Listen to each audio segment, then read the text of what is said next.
Hello to everybody who's rooting for a sad cat. It's Beautiful Anonymous. 1 hour, one phone call, no names, no holds barred. I'd rather go one-on-one. I think it'll be more fun, and I'll get to know you, and you'll get to know me. Hi everybody, Chris Gethard here. Welcome to Beautiful Anonymous, and thank you so much for keeping this show alive and allowing us to be named one of the 100 best podcasts of all time by Time Magazine. Really shocked me to see us on that list. Thank you all for making it happen. If you're not into a long intro, I totally get that. If you want to skip about 8.5 minutes ahead, that'll put you right at the beginning of the phone call. Thanks. Hi everybody, Chris Gethard here. Lucky to welcome you to another episode of Beautiful Anonymous, the show where we examine the human condition one anonymous phone call at a time. That's a little catchphrase I've been using lately, but I also think it's really true. Have to thank everybody who's been supporting the show over the years. We had a really, really incredible surprise last Wednesday. Woke up in the morning and found out that no less than Time Magazine listed Beautiful Anonymous as one of the 100 best podcasts of all time.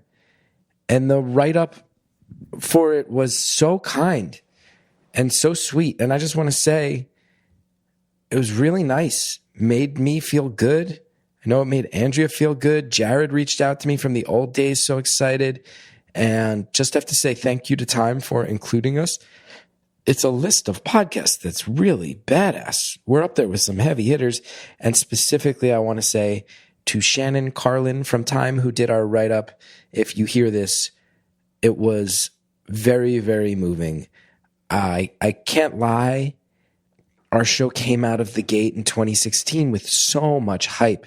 And my career overall back then had so much more visibility. And I never, ever took it for granted. I won't say that, but I have adjusted over the years as the show's numbers naturally over 9 years, things tend to get smaller along the way. And we went independent, and most of my career went a little more underground. I also became a little bit more of a private person than I was almost 10 years ago. And because of that, I sometimes feel like we are very off the grid and very forgotten.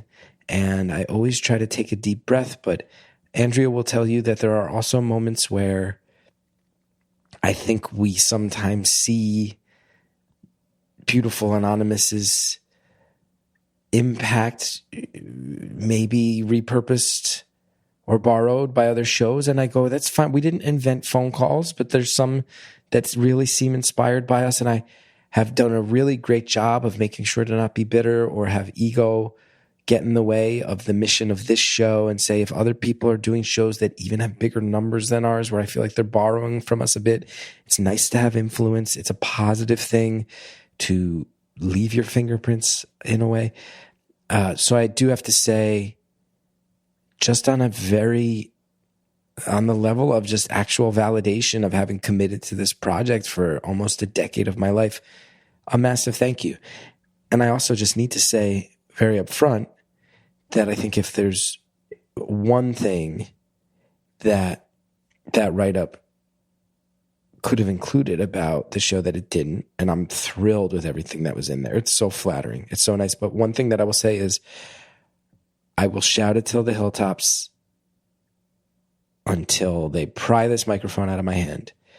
The idea that this show is built around intimacy, one-on-one phone calls, but that from the very, very start, it's had such a strong sense of community around it, is almost a little hard to explain, little hard to fathom. But I know for a fact that the show still survives after all these years because of the community that surrounds it. And without that community, we don't make it long enough to be listed as one of the best 100 podcasts of all time by Time Magazine. We don't feel the freedom to do it our way. We don't feel the freedom to take some big swings, to platform callers that go in such unpredictable directions. We might feel pressure to try to make them all funny, or, hey, the sad ones get bigger numbers. Let's make them all sad. Let's try to play the numbers game. Oh, should we be really trying to like tweak the algorithms in this way? The community that surrounds this show, without any exaggeration, is what has allowed me over and over and over again to just take a deep breath and go, no, let it be what it is. Don't overthink it. It is working. It is doing some things that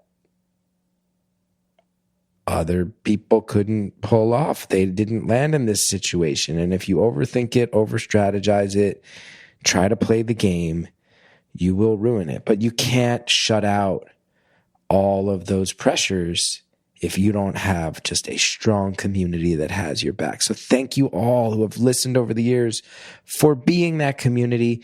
And thank you once again to Time for listing us up there, because I would argue that if you go through that list of their 100 best podcasts of all time, I would think that many people would say Beautiful Anonymous is probably the scrappiest podcast on that whole list of 100. You know, some of them have massive cultural influence. Some of them have real big development money. Some of them have corporations behind them, all this stuff. And I think we are among a handful on that list that it's like, no, sometimes a podcast is just like one or two people taking a shot and then they stick with it. And I think we are definitely on pretty much the farthest end of that spectrum, us and maybe a couple other shows. And it's just cool to see us in such esteemed company. And thank you all so much.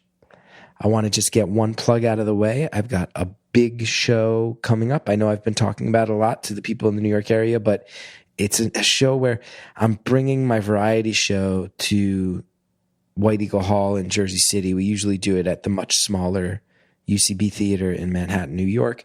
And the show has been so great and so lovely. And it's kind of like I'm like the old uncle of New York alternative comedy, and I'm meeting all the young weirdos and I'm putting them up on the show, and that's meaningful to me and them. And we're bringing it to Jersey City. I want it to sell out so bad, so I keep plugging it. It's August 7th at White Eagle Hall. Go to punchup.live/Chris Gethard for tickets. And if you're in the New York area, I would love to see you there. I think it's going to be a really incredible night. Okay, I don't want to talk too much because we got to get the big thank you out of the way. I got the little plug out of the way. I want to let you know you're about to hear a really incredible call. Again, so much to love. In many ways, I feel like I'm noticing, been on a little streak of some calls that I really love that have some stuff in common, even though we're not guiding them there. Last week, you might remember, we talked a lot about tugboats before we got into some stuff that was really serious. This week, you are going to hear a lot about a cat who I think will become a hero to the Beautiful Anonymous community, a cat who you want to talk about an underdog. This cat is an underdog. We hear about it a lot, and the whole call could have been about the cat. But when it stops being about the cat, there's a part of me that goes like, all right, we're 20 minutes in. You know, I'm in my head going, it's either going to be all about the cat or it's time to move on. And I say, let's see what happens when we move on. And maybe I'm making a mistake because the cat stuff was really good. It was good and charming and fun and funny. And then we hear from this caller about some other stuff, about moving to a city and that not necessarily being a choice. We hear about the caller working in a field that's very, very divisive right now and is only going to get more divisive. And she immediately says, yeah, not everybody likes thinking about this. And I'm working in it and trying to figure out how to be a part of it in an ethical way. And not everybody likes that.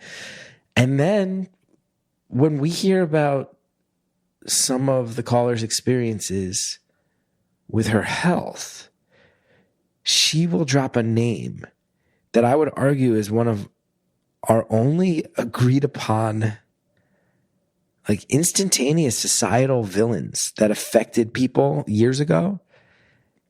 And I've always wondered, you know, you hear about the impact people have, she's able to say, no, that villain that we all got mad at collectively, worldwide, it directly affected me. It's really fascinating. And throughout all of it, I would say, no matter what topic we're on, you're going to hear this caller is so smart, so well-spoken, and has such a sense of humor about everything. It's a great call. You're going to love it. Thanks so much. Thank you for calling Beautiful Anonymous. A beeping noise will indicate when you are on the show with the host. Hello? Hi. Hi, how are you?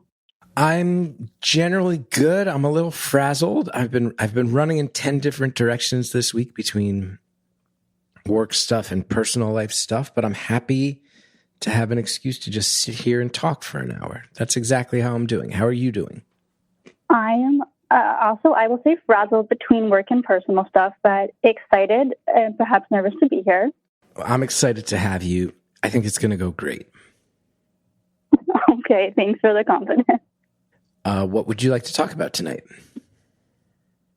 Well, I guess what I told Andrea was I just got back from my sixth maybe vet visit of the last month or so with a foster cat I have who has half a tail, half his teeth, 3 legs, and his name is Taxi Cab. You said it's a cat. Wait, walk me through this. The cat's name is Taxi Cab. I want to make sure I take notes on this. You said half the teeth, cat's name is Taxi Cab. half teeth, 3 legs, you said? Yeah, 3 legs. And this is an animal that's having trouble. Foster cat. Having trouble getting adopted. Huh? Well, I don't know. Like, if anybody in the zeitgeist is like extremely financially stable and very bored, just Google Taxi Cab cat. I'm sure he'll pop up. It's okay. He doesn't have to be anonymous, right? But That's no, totally he up has to feline you. leukemia virus. I don't think he'll care that much. Certainly not today. He has feline leukemia virus, which is similar to the class of viruses that HIV is in. So it attacks their immune system, and there's no treatment, and they just kind of get progressively less and less stable, and you enjoy the time you have with them.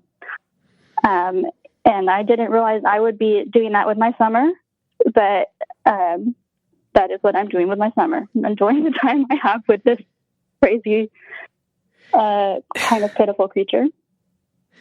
Now, what's the difference?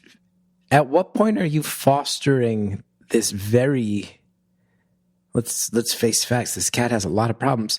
At what point are you fostering the cat, and at what point have you just adopted the cat? Yeah, that's a great question. I've been sitting myself down and thinking, now, can you believe that?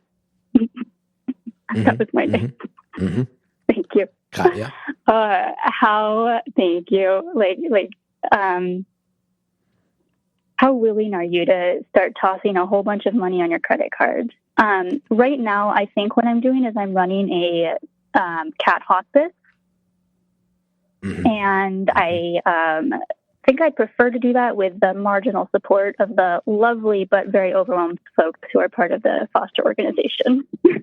So you are effectively waiting for Taxi Cab the cat to either get adopted or die. Let's be honest. That's your job. You're shepherding it towards a home or death. This is your role in Taxi Cab. We are going to be saying goodbye in one way or another. Okay. You're still doing a very nice thing, but I like hearing your frank realism about your role in this. I would imagine this is a cat that it's very, very easy to root for, but that you also must be doing everything you can to develop almost no emotional attachment to a cat that will be moving on and that has this many problems. And I hate to laugh. Andrea has already located this cat on the internet and says the cat is very cute, but you've almost got to treat this the way that farm families treat animals they eventually will slaughter and eat. Like this is not a permanent fixture in your life, this animal. No, but I will tell you, I had stopped going to therapy this year because I felt like I wasn't like confronting anything to the degree that I really needed to work through with my therapist. Taxi Cab has brought up so many hidden things I didn't know were there. He is sending me back to therapy, and it's probably going to be for the best. But yeah, so we were at the vet today because yesterday he was drooling so much that he was leaving puddles of his drool, and he was like covered in it. Yeah. And also was throwing up. But yeah, at this point he has peed on me. He's thrown up in my bed. He's left snot all over my bed. And it's like having a newborn, except not having a newborn. But I feel like I've been through at least maybe like 2% of the bodily fluids. So I want to get some credit for that. And did you mention how long you've had this cat? Yeah, it came into my life at the end of May. So roughly 6 weeks that the cat has lived with you, and the cat has put you back in therapy. Yes. Do you live? Okay, I'll be stronger for it. Do you live with anyone else? Humans? No, I do not live with any other humans. And this is kind of why he's putting me back in therapy. I live in a city that I moved to for a job right out of college, where I've made friends and met people who have then largely all left. And so I continue to try to, forge a community, but you're not really confronted with like how much you need a support network until it's not really there. And you've got a bit of a crisis on your hands. And so that's the, I think, main root of the issue that I will be bringing back to my therapist.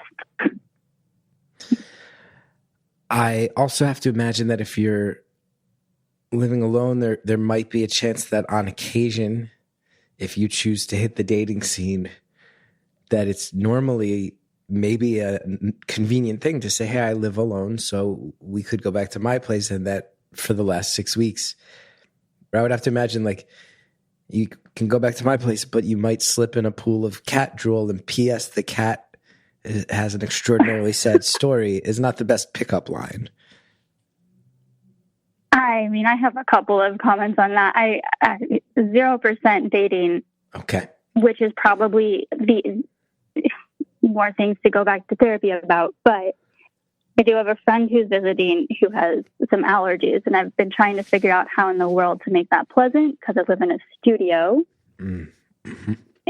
And the solution I've come up with is my studio has a bit of a taller ceiling, and there's a storage platform. So I'm going to send said friend to sleep on the storage platform because try as he might, this cat, when he's feeling well, even then can't climb up there.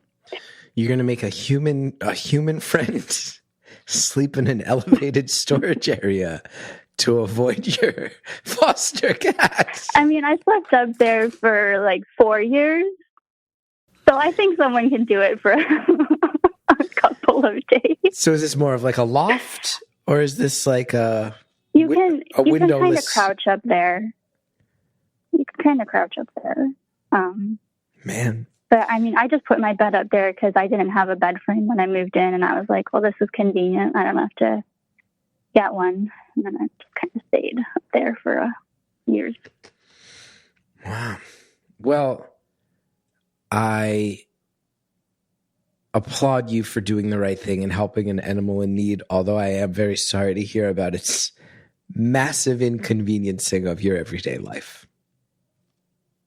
Yeah, I mean, it's always an honor to get to spend whatever amount of time with any living being that they give to you. And so they are nuggets of joy in terms of, I think I'm becoming really like on a very personal basis with his vet.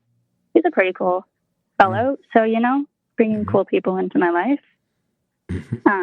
Oh, I was going to say something else, which is that I tried to put in his bio that Taxi Cab is the cat that you want to get if you're a woman-loving woman who needs to set relationship boundaries and not U-Haul with your cat lady girlfriend of 2 weeks, because he has a virus that prevents him from living with any other cats. So, like, if you need an external reason to practice boundaries, adopt this cat. Also, up your credit card limit. I don't think that the bio ended up including that, but if anyone's listening to this and is like Googling him, So another plug, you know. it is also fair then to say the number one barrier of entry to adopting this cat is if you are in fact a cat person. Those are the number one people who can't be interested in this cat, is people who already like and own cats. Yeah, I mean, I think there are some very, very kind souls out there, and actually through acquiring this cat and getting to know these foster organizations, I've met one of them who, what they do is they basically run cat hospices, or not cat hospices. Some of these cats can live very happy, although definitely shorter lives, but they kind of go into adopting only FELV cats, knowing that it's harder for them to find homes. The other thing that this cat's sending me to therapy about is, I think what I realized is that I was kind of looking maybe to have an animal around to provide me the emotional support. I don't have enough like external community, external family, whatnot, to be able to then expend the emotional support into adopting a bunch of animals I know are going to have tough lives, you know? So there are some extraordinary people out there, and I really admire them. So you had a bit of a romantic vision of how this was going to go, that this cat would be in some ways. Well, okay, here's what happened. Yeah. In April, this different cat started showing up in my parking spot on the dot at 5 p.m. It was a really pretty cat. And so I started feeding it because I was like, well, if you're going to be here, you know, I'll feed you. And it started looking worse and worse. Eventually he got like a cut on his face that was starting to get infected, and his eye was swelling shut. So my neighbor caught him, and then I took him to the pound, because that's what the pound website said you had to do. And then the pound said, because this cat is injured, you can't adopt him. And I was like, honestly, I think that's okay. I really, like, maybe I'd get an animal someday. Like, I'm not like ready for that. Then I was following up with the pound just to see how he was doing. And it turned out that he was having a really hard time at the pound and was growling so much that the shelter staff couldn't touch him. And so they thought they might have to behaviorally euthanize him. Oh, no. And I was like, that doesn't really fly with me. So I spent the whole day crying a lot, and then calling around and Instagram DMing different organizations, trying to find an organization who might have the resources to be able to take him out of the pound. And so that's how I found the organization that I ended up getting taxi cabs through. They were very overstuffed, but they were able to take this other cat in and kind of save him. And he's now completely relaxed, completely happy, very easygoing cat, was just having a hard time in the pound. But then I felt guilty and was like, I'm overburdening this organization. Maybe I can help him out a bit. You know, I've got a lot of time on my hands. And then I got this orange menace. So it was all just kind of like one thing led to another. You understand that this is your cat now, right? I'll get there. I have been contemplating if this cat is going to become my charitable donation for the next 6 months. You think that's how long Taxi Cab has left for this earth? The thing is that, yeah. This cat's going to be dead in 6 months, we think. I don't know. It's like you really can never know. You did mention that Taxi Cab's so easy to find on the internet, and I will say, Taxi Cab looks so sweet. Taxi Cab looks like a real sweet He really cat. is. is just the cutest. He's so friendly. He loves to just sit next to you and make biscuits and purr. Sometimes he's just so happy to see people. He'll just like stare and make biscuits. What are you saying? Make biscuits? It's kind of, yeah. They'll like knead their paws. I'm familiar with that cat behavior. Yeah, I've never heard that referred to as making biscuits before, but I like it. Well, I've become a cat person in the last 6 weeks, so I guess now I say that. But it's also kind of sad because I think there's a really good chance he had a home and then something must have happened and he ended up outside where he contracted this virus. Because he was instantly very friendly, and what I've understood is that frequently feral cats take a lot longer to come around, so he may not have been a feral. So this was a cat who had a happy life at one point and then a real rough stretch on the streets. Yeah, that seems likely. Yeah. Anyway. Yeah. I've become a cat person, I guess, for now. Been stressed upon me. Like it sounds like your dog was stressed upon you, but maybe not the same circumstances. Well, my situation, I think have I said it this bluntly on the show before that basically Trump got elected and Hallie freaked out and went and got a dog? That's what happened. That's a very calm reaction. Like of all the things that at least I was thinking of doing. It's true. A lot of people were losing their minds in different directions, so it wound up okay. But largely the reason that I have a dog in my life is that my wife was like, oh no, I can't deal with this for 4 years. I'm bringing more love into the home. I need a puppy, and went and got a dog. Do you feel like you've gone past the puppy stage such that the love stage is like evident, or are you still in the like puppy stage? Have you staged this whole thing to try to talk about dogs on the free feed, which we have a no dog on the free feed policy here? Wait. I'll wait. No, I grew up with dogs. I'm very much a dog person. That's a discussion for behind the paywall. Okay, folks, subscribe. Pay Chris. I'm happy to spend more time behind the paywall in this episode. No, I will say since it came up so organically, I'll allow maybe 30 seconds of dog talk and say I am both, as someone who's never had a dog I've never lived in a house with a dog before. I am both very surprised at how genuine their expressions of love are. I didn't really understand that, like, they do go out of their way to let you know they're thinking about you. And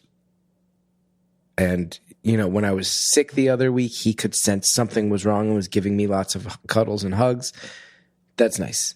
Now that can coexist with the fact that I am still not a dog person. I'm just not. Never will be. I know people want me to be.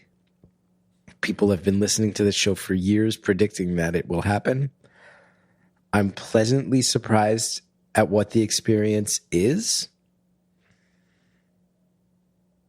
If, God forbid, something happened to my dog tomorrow, I would not be clamoring to have another dog in my life. No, I'm not a dog person. Well, you heard it here first, folks, unless you've been paying Chris.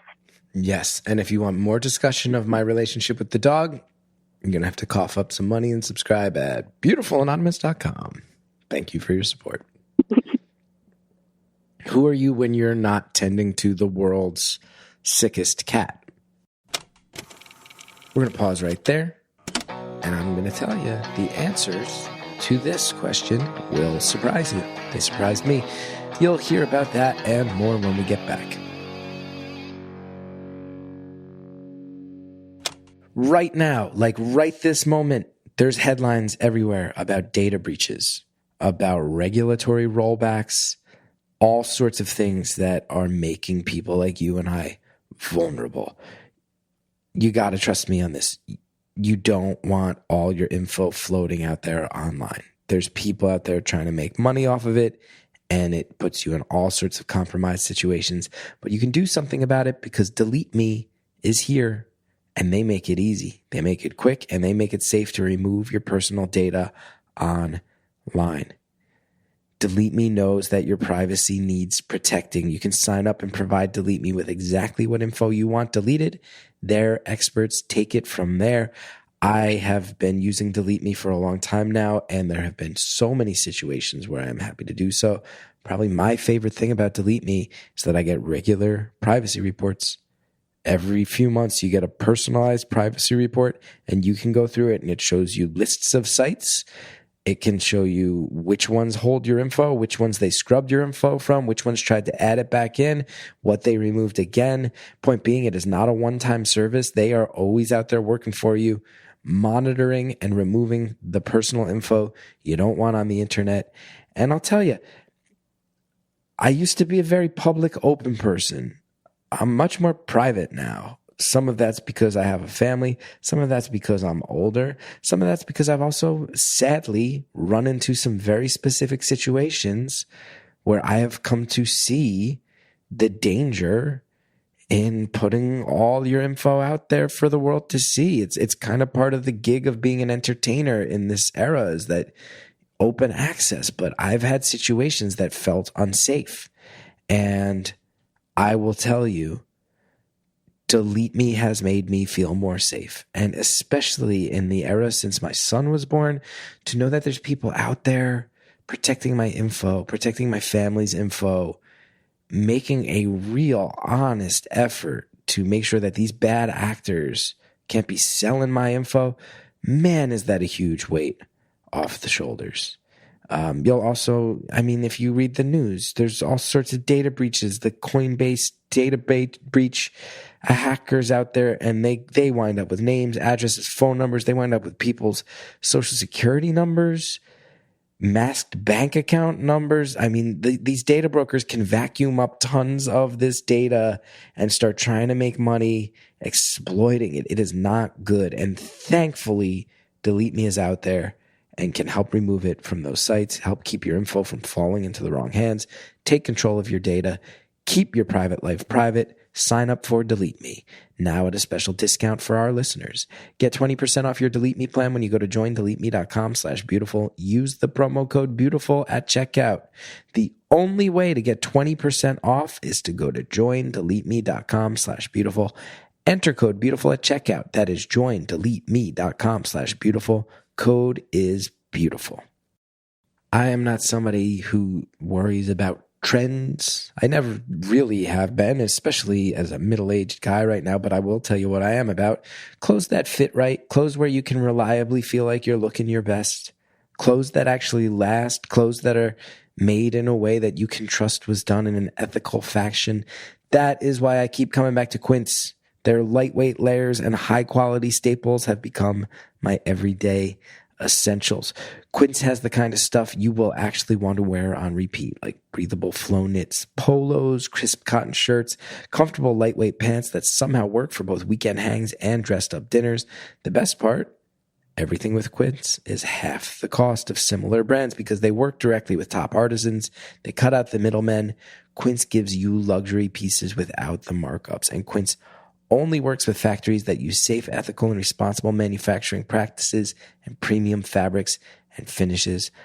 I'll tell you, you always hear me talking about my Quince sweaters, and it's no joke. I love those sweaters, but I'll tell you what, just yesterday I was asked to host an event. It was a little private event, and I wore Quince socks, and they were comfortable and made me feel confident, and I was on my feet a lot of the day, and nice, I'll tell you, nice socks when you got to be on your feet a lot, that'll go a long way. Hook it up with Quince, baby. Hook it up. And remember also, you're not getting price gouged. They're doing things the right way. Quince is really awesome. Stick to the staples that last with elevated essentials from Quince. Go to quince.com/beautiful for free shipping on your order and 365-day returns. That's QUINCE.com/beautiful. Get free shipping and 365-day returns. Quince.com/beautiful. Thanks to all of our advertisers. Now let's get back to the phone call. Who are you when you're not tending to the world's sickest cat? That's a great question. I am I don't know, like, I plopped myself down in a Great Lakes region city for a job and just kind of stayed here and trying to like form an identity in the life outside of that job. But yeah, largely, I guess I would say that I'm a medical device engineer, and that takes up a lot of my time, I will say. Say medical device engineer? Yeah, I work for a company that makes medical imaging devices, among other things.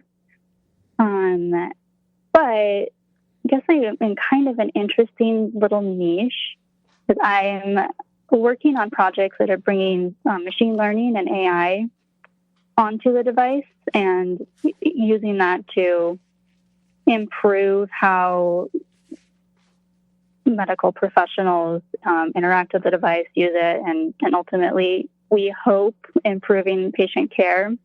Yeah. But it's been so interesting kind of watching the conversation about AI as LLMs become more like well-known and the GPT like model architectures become more well-known and like things that people are interacting with day to day.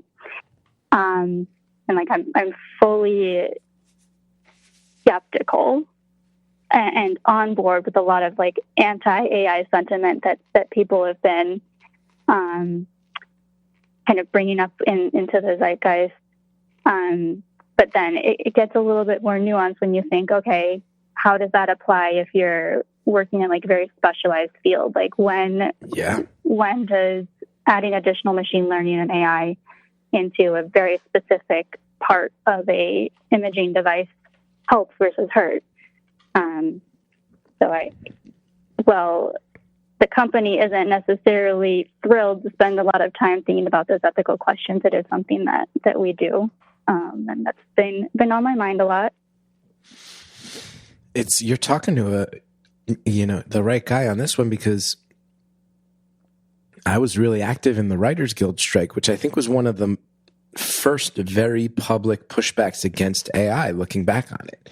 It's one of the first times that a union, and even, I can tell you, even those of us in the union were very shocked as it unfolded in the moment to realize, I think a lot of us in the union were going, wait, we've gone on strike before, but it's always about pay raises and residual rates and stuff. What is this? The AI is coming for us? Like, we were learning on our feet what it was really about. And then I think, famously there was the Longshoremen's Union basically said we need protections against automation and AI as part of their strike. It's becoming more and more of a thing. So I sit here and I go, I come from a corner of the working world that has really gone to bat against AI. But even I would be the first to say that if AI can make a surgery success rate go up 3%, you do it. If you can clinically prove, hey, this makes it safer to perform heart surgery or brain surgery and help people, then of course you do it. Of course. But you're right in the middle of some shit, huh?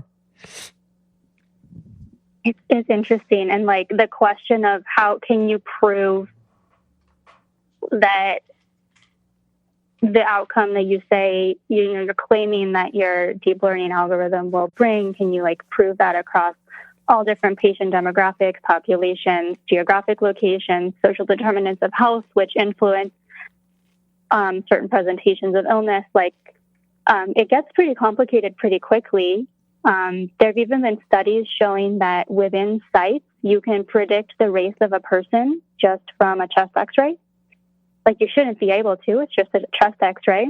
But there are either some, like, systemic, like I said, social determinants of health that certain underserved groups are more likely to have certain illnesses and thus be more likely to be certain races, or even individual biases within the hospital of how different people receive care.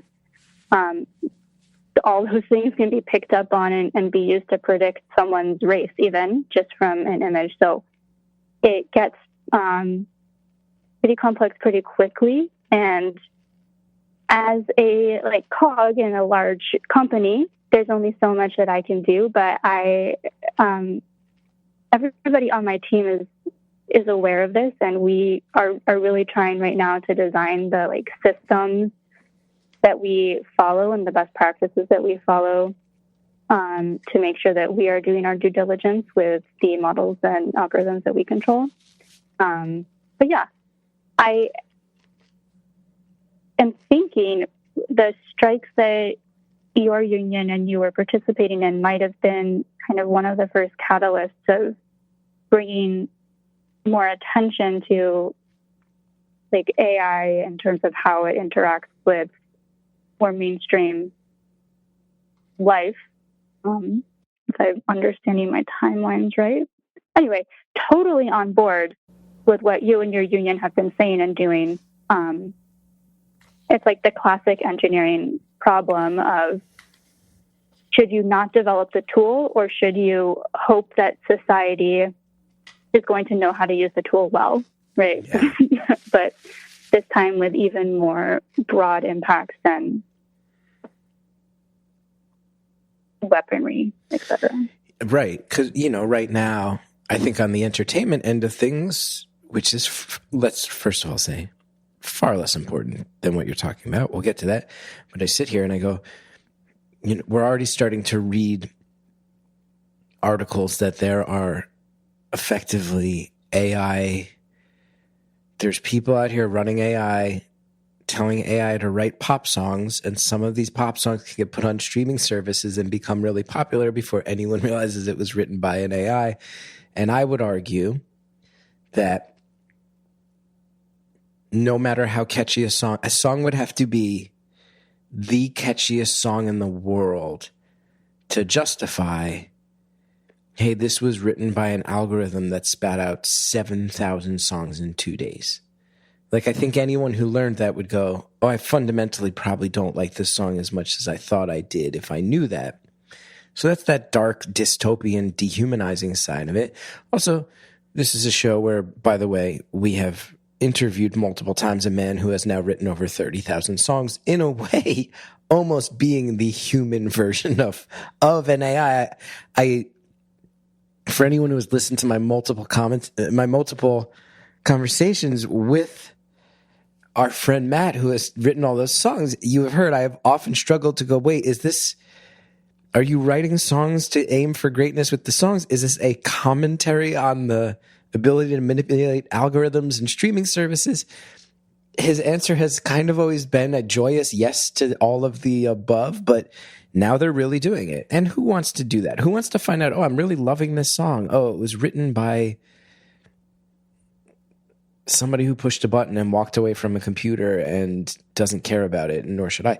But with what you're doing, like I said, if you sit here and go, can AI get us over the finish line to an HIV vaccine? Is it going to be that smart someday? Can it crunch data at a level that helps us get over the finish line on curing certain forms of cancer, or making sickle cell anemia something that doesn't ruin people's lives? Then, of course, you need to unleash AI to do so for the betterment of humanity. One question I have that I bet you all are thinking about in your field is, medicine is already a field where I think it is fair to say a lot of people who wind up in hospitals, doctors' offices, and the associated system surrounding them feel like it dehumanizes them already. Even with human nurses and doctors, a lot of people sit here and go, the insurance industry specifically has made this system one where you feel dehumanized. So I wonder if you all are thinking about, these are tools that remove a level of humanity in a specific field where that is probably already people's number one complaint. But if we do it the right way, it's not an exaggeration to say, what if? What if it is the thing that gives us a vaccine, eliminates a disease, makes a surgery more precise, saves people along the way? That's really, really fascinating what you're a part of. You know, I guess we've taken the easy way out in that what we are working on from the patient for the patient should get them clearer answers more quickly, which is like ultimately, I think, what is most helpful in a medical setting. For the people who are operating the machines we work on, I mean, I had a conversation with someone who I was on a clinical site observing, who looked me in the eye and said, "Are you going to take my job away?" And I said no, because realistically, no, that's not happening. But there has been a vast amount of change since COVID in the skill level of people who are operating these devices. Like everybody in the medical field, folks who operate these devices realized they were treated very poorly, and the more senior folks left to hopefully be treated better. But that means that if you're getting an image taken today, there's a good chance you're getting an image taken by someone who has just less experience. So following that trend, how could we make our devices easier to use? But the long-term impact of that is that this becomes a less skilled job. And so fewer people can demand the kind of pay that might have been available. What are the ethics of that? For some people who have these types of jobs, for some folks who perform ultrasounds, for example, maybe that's a good thing, because approaching 100% of people who do ultrasounds for a living are injured at some point and scan while in pain. Or maybe it's not, because we're taking away something that could be a person's stepping stone to stability. Just, thoughts upon thoughts. Yeah, so I got enough to swirl in my head while I'm driving to and from work, in addition to the work. I mean, you have to think about it every day. But I hear you. Yeah. I go, yeah. On one level, I go, I'm already not a fan of, you get your blood work done once a year, and I'm sure I'm not the only person who goes, I get an email that's clearly automated that says, here are your results. And I click on it. Just happened to me last week. And then I see, okay, there's one thing that's really low and one thing that's really high. Do those have anything to do with each other? What's causing those? Is this a matter of my diet, of my exercise? I'm staring at this automated report of my blood work alone in my office on a laptop, and nobody calls me. Nobody ever says, here's what this is about. And I am left to assume, I guess if this was something that was life-threatening or dangerous or with bad impact, they would call me. So I guess I'll just Google it and go, okay, I need to switch what type of men's multivitamin I'm taking to get more B12, I guess. That already feels so impersonal.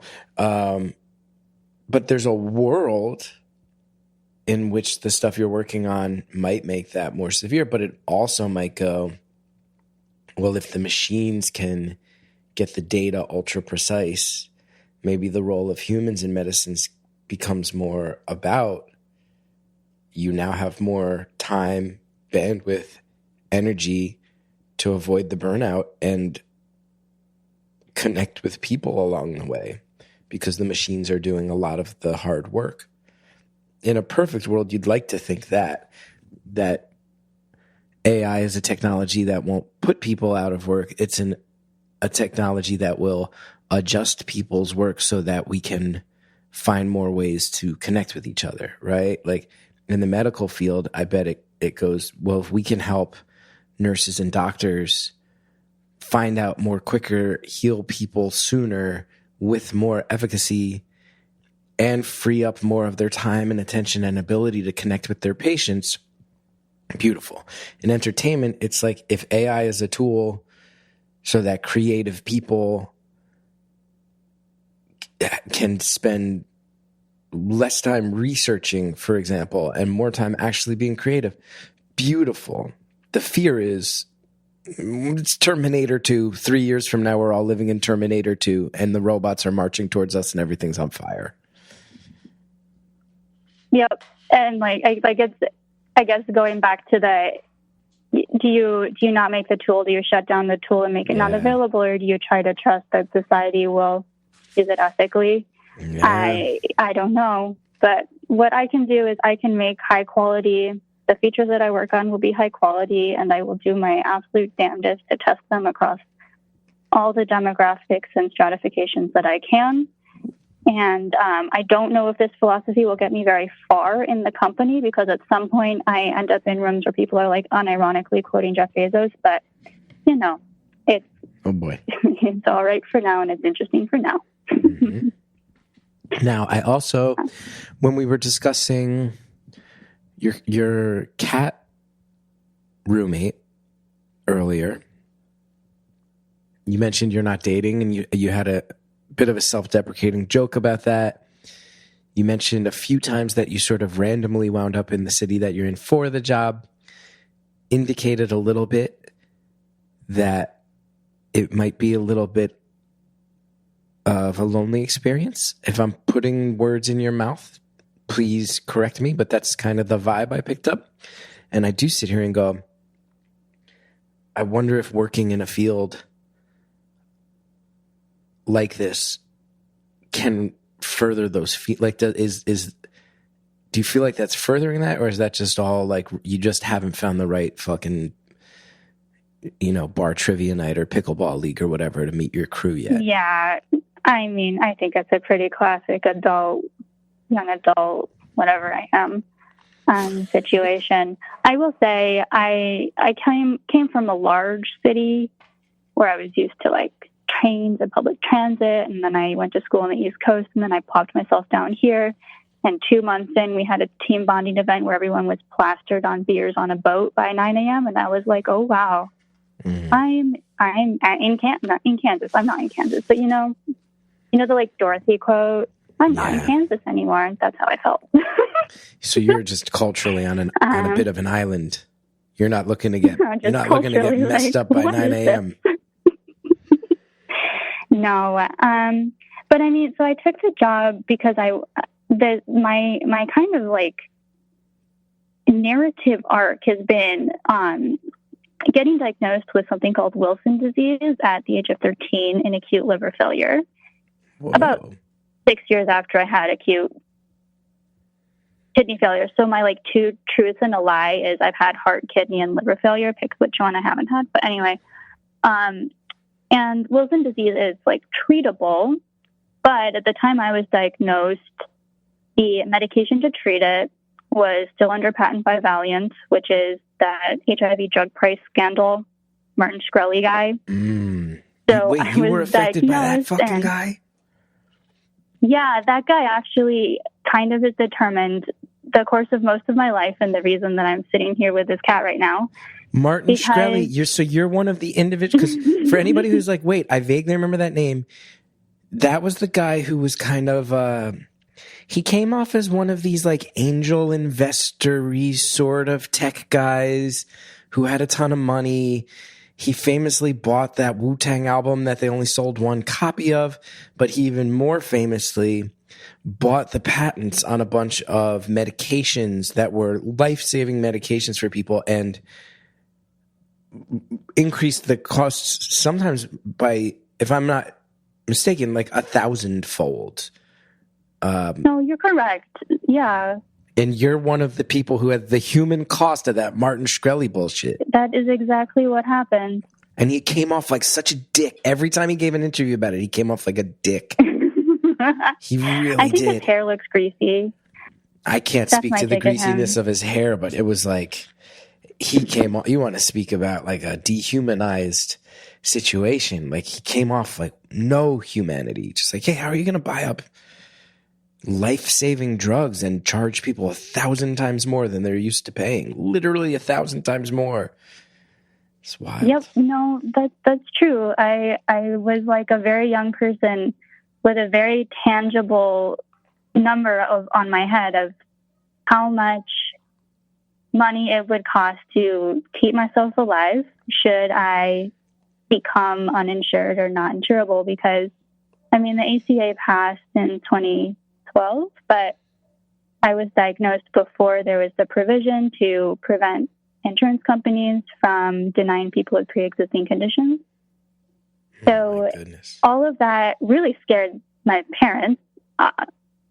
Don't blame them. I would have been scared in their position too. And I just like really absorbed that. And so I've kind of gone through life like with this huge, like just knowledge of how much one person can really impact the ability of thousands of people to just live. That's all. Just live. But like I wanted to go to music conservatory and study flute performance. And I was like, I just don't feel as though I can make that gamble of becoming uninsured. So went to engineering school instead. Wow. And then at the end of engineering school, I found really cool startup out of the MIT D Lab that was in its infancy working on developing embedded devices to monitor how bookstores that were donated to folks in sub-Saharan Africa to help mitigate a problem of folks cooking over open fire and all the particulate that folks will breathe in when they're doing that cooking and all of the issues that can cause. They were developing monitoring systems to be able to really measure the impact of various NGO interventions. But obviously that's not a very lucrative thing, and I couldn't figure out how to get myself insured such that I would be able to live in the area, be insured, and be able to pay for my medication. So I had to turn that down. And anyway, that's how I ended up in where I live. So I was like, well, I should go somewhere stable so I can get insured and like really try to get this whole health situation under control. So yeah, Martin Shkreli. Thanks, man. So it's fair to say a lot of your life choices have been defined by a real fear of what would ever happen if you were uninsured and Martin Shkreli's dickhead choices. Man, we gotta pause. That dude did himself no favors, right? That dude, man, I can't believe that guy's name came up in 2025 on this show by someone personally affected by his nonsense. Anyway, we've got some ads. We'll be right back. From fitness routines to mental resilience, navigating personal goals to tackling burnout, we all need a little help being human. That's what the Life Kit podcast from NPR is here to do. If you're looking to move with more intention or just need thoughtful guidance on living better, Life Kit delivers strategies to help you make meaningful, sustainable change. Life doesn't come with a manual, but every day you're making choices, some big, some small, that shape the direction of your life. Life Kit offers real stories, relevant insights, and clear takeaways to help you meet those decision-making moments with confidence and clarity. I've been listening to Life Kit. There's episodes that you see the title, How to Prevent Mosquito Bites. It's useful and it's fascinating. And then there's an episode called How to Bring More Play into Your Life, which is something I think about all the time. I help run a nonprofit where our whole goal is to bring play back into kids' lives and into adults' lives, frankly, because play is communication. You can see right here the level of conversation that gets rolling amongst your friends and in your own head with the Life Kit podcast. I also just want to say, on a straight up level, Life Kit is from NPR. I support NPR. I love NPR. And especially right now, we should all be supporting NPR. Many people found out about Beautiful and Honest when we were featured on NPR, and Life Kit is a great NPR show. Step up, support. I listen to Life Kit because I get to hear thoughtful conversations that unpack the emotional and practical side of personal wellness, actionable guidance I can actually use. There's no fluff. There's no judgment. I listen to Life Kit. I get to hear trusted voices and expert advice to help take me to the next step, however big or small. You get help tackling common issues like relationships, finances, parenting, and your career. Then walk away with a game plan you can implement right away. Life Kit isn't just another podcast about self-improvement. It's about understanding how to live a little better starting now. Listen now to the Life Kit podcast from NPR. Thanks again to all of our advertisers. Now let's finish the phone call. So it's fair to say a lot of your life choices have been defined by a real fear of what would ever happen if you were uninsured and Martin Shkreli's dickhead choices.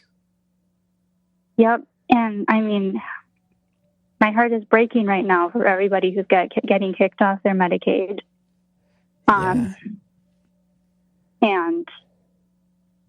it's also breaking with a sense of like my own fear and my own empathy for just like how I don't know, we're all just like a couple paychecks away from ending up in a really scary situation. But yeah, it just, yep. And the other thing is the medication needs to be refrigerated. So I can't even like try to import it from Canada. Like I have a friend who does for her inhalers. Like there's really no workaround. But talk about how like one person can change your life. The medication is now available on Mark Cuban Cost Plus drugs. It only costs $1,000 every time I need to refill now, which is like orders of magnitude less. So shout out Mark Cuban. Maybe I don't know. Do you know how much Shkreli? Do you remember how much it was costing under the Shkreli regime? Oh, I remember seeing a bill for $200K for 3 months of medication. You personally got a bill for your medication that was $200,000? Well, the insurance that my father was absolutely freaking out over maintaining. Yep. That was that. Thanks, man. So, like, first of all, sincere, like Mark Cuban's doing, that's, it, you know, for all the billionaires that I shake my fist at, so there you go. That dude's doing something good. I'm with you. Worth shouting out. But like, why did we have to wait around for Mark Cuban to decide to do the right thing? Like, thanks, man, but also what? Yeah, well, look, like, if you've listened to this show for 5 minutes, I think you would know. I'm not somebody who's out here trying to be histrionic. I'm not somebody who's out here trying to be overly negative. I don't go very political very often. Sometimes I have an occasional meltdown. Maybe this is about to be one of them. But I sit here and I go, I don't want to sound callous. And for someone who gets a lot of credit for my empathy, I sit here and I go, hearing that story you just told, you go, this is how we get into the dark reality that reflects a lot of bad things about society in many directions, where an insurance CEO can be shot dead in the streets and no one feels bad. That's a dark reality. Now, I will say, that is not me saying we should just be slaying these people in the streets. I'm saying society's infrastructure starts to really fray at the edges when you put people in impossible situations, and being told, hey, your child's medication is $200,000 a quarter. That if you ever lose your insurance, this was to your dad, right? Like, this means he's doing the math going, if I ever lose my insurance to keep my own daughter alive, I have to come up with $800,000 a year. This is how you get people feeling so numb and so disconnected from any sense of humanity where insurance CEOs get shot and the whole world just kind of goes, shrug. They fuck with us relentlessly. It was gonna happen sometime. That's scary shit. Have you ever thought about moving to a different country? Trying to find citizenship somewhere else? You know, I got yeeted to Australia for my job last summer. And then they asked me to go on a Tuesday and be there by Monday. And then I was like, okay. It was amazing there. So, like, maybe. I have... so some countries, though, will ask for, like, probably I would not fall in this category, but something that folks should know is that the countries will discriminate against who can immigrate based on health status. So folks who are disabled, who have autism, can have a much harder time immigrating because of their health status. So Yeah. back there. I would imagine the counterpoint, and you would know far more about this than I would. I have heard that in the current administration's efforts to make it harder for people to get here and stay here, that other countries have started realizing, oh, we can poach a lot of engineers and scientists and offer. Oh, I'm not of that caliber at all. Okay. Okay. I think they want the smart, the cream of the crop, the PhDs. I am not in that. I'm gonna tell you, you've already said a bunch of words. Just when you were describing your job alone, I was like, she's smart as hell. You were going off on some tangents where I was like, damn. No, sorry. No, that's a good one. Don't apologize. You just apologize for being smart. No way. But yeah, I guess if I had two like things I wanted to soapbox on the call about. One, it was vaccinate your freaking cats for FELV, but the other thing is there's a part two of this whole liver disease mess, which is that I found out that the adult hepatologist who I'd been seeing from 18 to 23 when I got my own insurance, transferred care, had control over things, had been kind of mismanaging my care. I was supposed to be having regular biopsies and was supposed to just be making sure that I wasn't developing liver disease.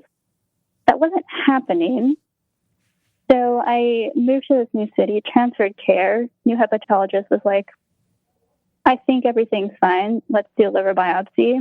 Then I got a call at work in like February, took it in a conference room, and they were like, yeah, so you have cirrhosis. It was like a complete surprise, completely out of the blue. There was really nothing that I really didn't think that I had like that degree of liver decompensation. But there had been red flags with the previous doctor who I had been seeing. I remember once I had to like sit him back down and say, I'm not done asking questions. And the more I think about it, the more I feel as though because I was going to those appointments as just like a young woman, like an 18-year-old without a lot of weight behind my questions and concerns, it was easy not to pay as much attention as might have been needed. And I don't know, maybe I wasn't educated enough to say, hey, are we following all the guidelines we should be following? Are you sure I shouldn't be having liver biopsies?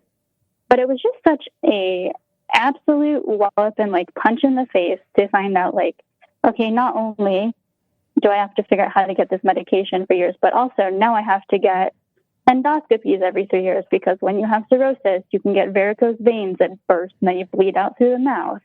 You have to get cancer screenings, like on and on. When all of that didn't have to be such a rude awakening and potentially could have been caught earlier if the previous doctor I had been seeing had, I don't know what, been set up for success by not working in such a research-heavy institution that he had more time to focus on patient care or something. But moral of this story, soapbox to the world, is at any point you feel like you are not receiving the quality care you deserve, find some man and bring them in with you.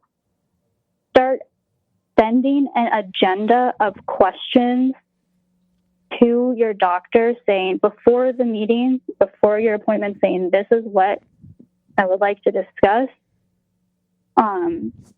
Start asking your doctor to write down why they aren't going to do something.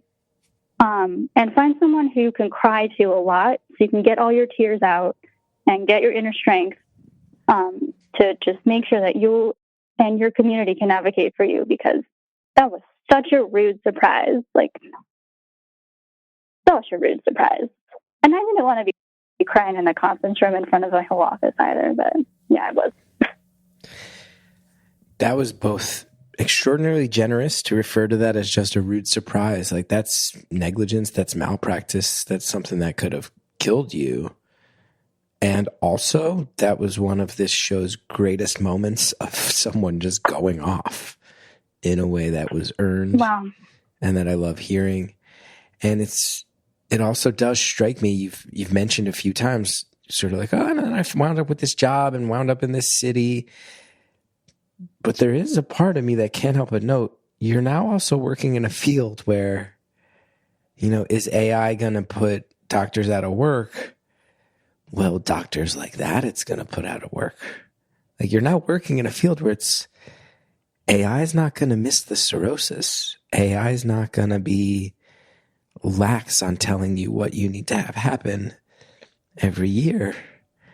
There are some elements of your current job that I can't help but notice that if they break the right way, will shut down asshole doctors. I don't know about shutting down asshole doctors, but there are elements to my job that are a bit of a lemonade out of lemons. Now I get a lot of preventative imaging, and you'd better believe that I have a very good quote unquote sense of the patient's perspective. And that's just because every time I get the imaging, I'm grilling the person who's doing it, because if I'm going to be here paying for it, I may as well get some job benefit out of it, right? Yeah.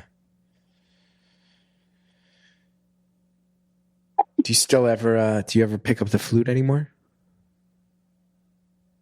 That was a really heartbreaking journey, to be honest, to feel like so much of my worth was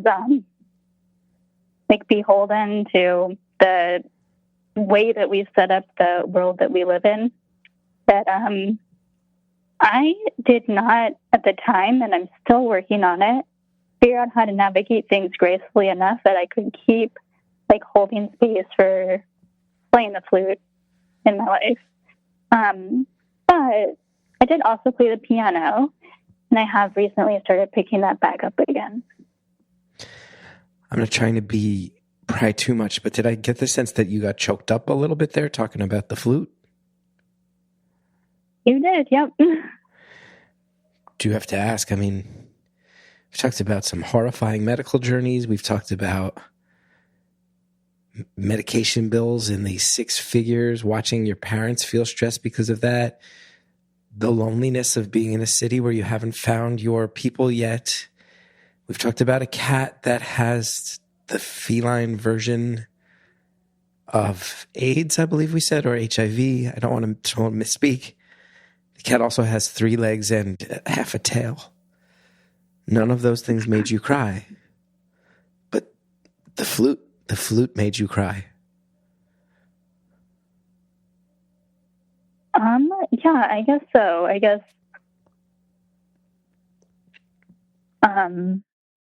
Well, I think growing up around medical trauma, both, because I was also a caretaker to my grandmother in the last 5 years of her life, and there was a lot that went on there.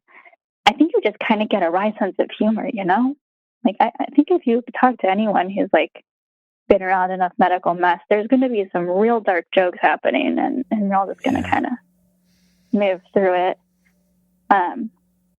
So I guess the music transcends the dark jokes. Yeah, no, it's also clear that was such a major crossroads in your life. And, you know, if you went to a music, I'm about to say something very trite, but I'll say it anyway. They can't stop you from playing. It's not the same as if you went to a music conservatory and became like first chair in a symphony and worked your way up and all of those things that it sounds like you had the talent for and dreams of. But they can't stop you from picking up that flute and playing. That is very true. And I've been finding that joy again with the piano, partly because I really don't, like, I really prefer to be playing stuff that has like a counterpoint and a harmony and like chord structure. And unfortunately, unless you're like in the flute choir, that's not as accessible. And if you find me in a flute choir, just like if you find me on a cruise, that's not me. That's my evil twin. Absolutely not. Did you say if we ever find you on a flute choir or a cruise, it's an evil twin? On a cruise or playing in a flute choir, something terrible has happened. Okay. And that's not me. Okay. Really good to know. Really good to know. Yeah, I'm glad the world knows that now. Yeah. Wait, what's the time check? We got 3 minutes left. Oh, cool. Okay. I don't know what to say in 3 minutes. I've been borrowing a friend's paddleboard recently and taking that out, and I would love to recommend, if anybody has the ability to do that, just take it out like around sunset and just kind of breathe. Really good thing to do.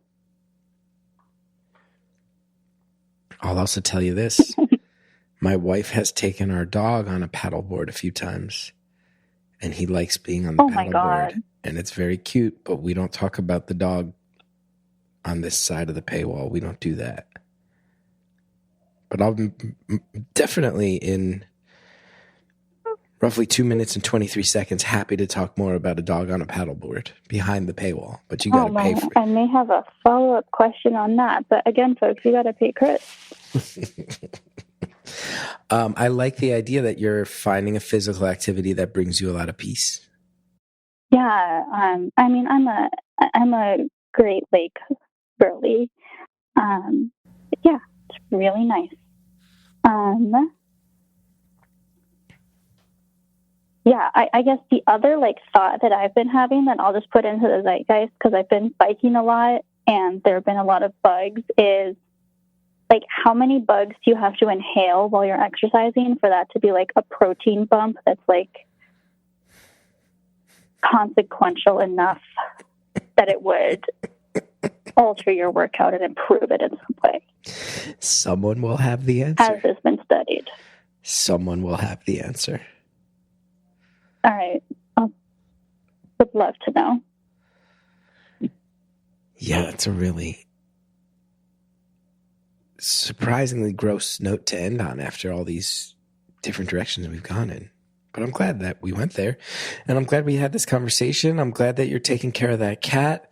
Hope you're not taking care of it forever because somebody steps up and adopts that little stinker. And, you know, I don't think you need to be told. And it's also one of those things that doesn't feel great to be told, but your whole story of how you came to be where you're at and who you are is really, really fascinating in a way that I'm sure you would love to be more boring than being like a Martin Shkreli affected person who needs very specific, expensive medications to survive. But it's really fascinating. It certainly has been a unique perspective. I don't know. Hopefully this isn't like a boring filler episode. There have been whoever was the person who spoke about being Jewish in Cuba under Fidel. Oh, yeah. Beautiful episode. That was a while ago. There have been so many amazing people who have talked. And I just hope that I could have done the high bar that all of your guests have. Oh, you met it. You exceeded it. I promise. Kind of justice. if all you talked about was just a tragically messed up cat, people would have loved this episode. Let alone for you to be able to turn around halfway through and go, remember that Martin Shkreli guy and how he sort of theoretically fucked over millions of people? Yep, that was me. I was one of those people directly. Well, right, classic, wait. High note to end the episode on. High note. The cat just started eating. He's eating for the first time in 24 hours. Let's lock it down. We're going behind the paywall. Yeah. We're going behind the paywall. Well done. Great call. Thanks so much to everybody for listening on the free feed. If you want more with our caller, you want to hear more about this cat eating, sign up at beautifulanonymous.com.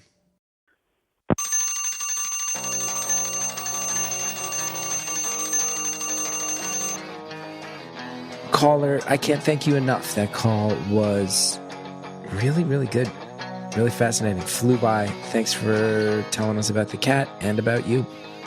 Thank you to Andrea Quinn for producing the show. Thank you to my old dear friend Shellshag for the theme music. If you want to know more about me, especially my live dates, punchup.live/Chris Gethard is where you can find that.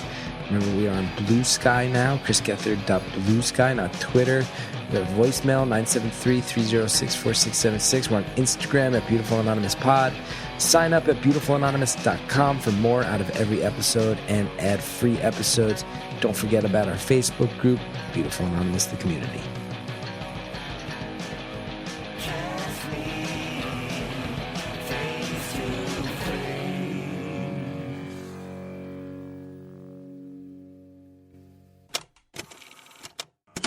This week on Beautiful Anonymous Plus, here's some of what you'll get from the 5 questions.